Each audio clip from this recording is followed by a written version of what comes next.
Sr. Presidente, Srs. Deputados, Sra. Deputada Catarina Martins, queria começar por saudá-la por trazer esta matéria de declaração política ao plenário da Assembleia da República. Aliás, matéria sobre a qual o Sr. Ministro do Trabalho, o Sr. Ministro Mota Soares, da Solidariedade, Emprego e Segurança Social, foi ontem persistentemente questionado pelo PCP e relativamente à qual disse zero.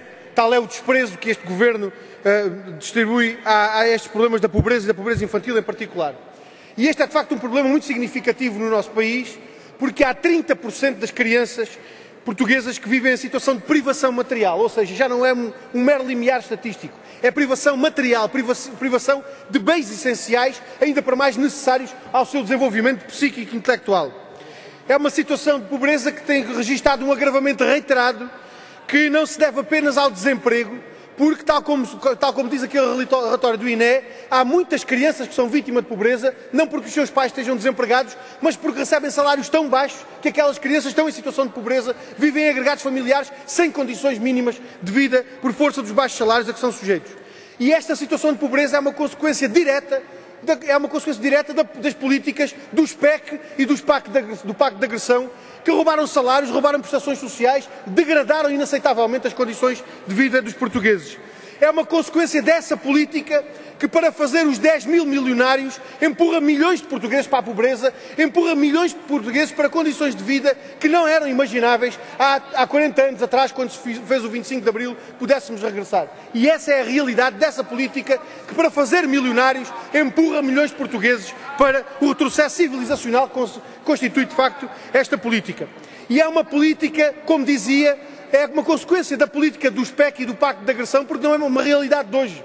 Entre 2010 e 2014 foram cortados 666 mil abonos de família a crianças portuguesas.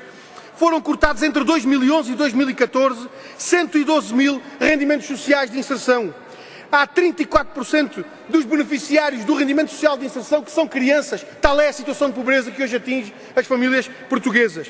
E aquilo que este Governo nos vem agora a apresentar com o Orçamento de Estado para 2015 é uma perspectiva de novo agravamento desta situação, com o corte de 6,5 milhões de abonos, com novos cortes nas prestações sociais, com novos cortes nos salários e nos rendimentos dos portugueses. E quem ouve o Sr. Deputado Adão Silva do PSD, de facto, questiona sobre quais são as verdadeiras intenções deste Governo, até onde é que este Governo pretende levar esta ação destruidora que persegue os desempregados, que persegue os pobres, que persegue aqueles que estão excluídos socialmente e passa completamente ao lado daquilo que é a acumulação de fortuna e de riqueza neste país. Quem hoje faz o Sr. Deputado Adão Silva do PSD com a nova intenção de perseguir os desempregados, exigindo o controle das contas, exigindo o tal striptease fiscal, exigindo os desempregados e os pobres deste país prestem contas a toda a hora num sistema de verdadeira perseguição e, afinal de contas, nada tem para dizer àqueles milionários que todos os anos fogem com milhões e milhões de euros ao fisco, às suas obrigações fiscais, fogem a pagar os impostos que deviam pagar e, afinal de contas, optam por perseguir os pobres. É esta a natureza da política, é uma natureza de classe que serve os interesses do capital, os interesses económicos, mas não serve os interesses dos trabalhadores e do povo. E para terminar, Sr. Presidente, rapidamente, queria a Sra. Deputada Catarina Martins colocar-lhe a seguinte questão.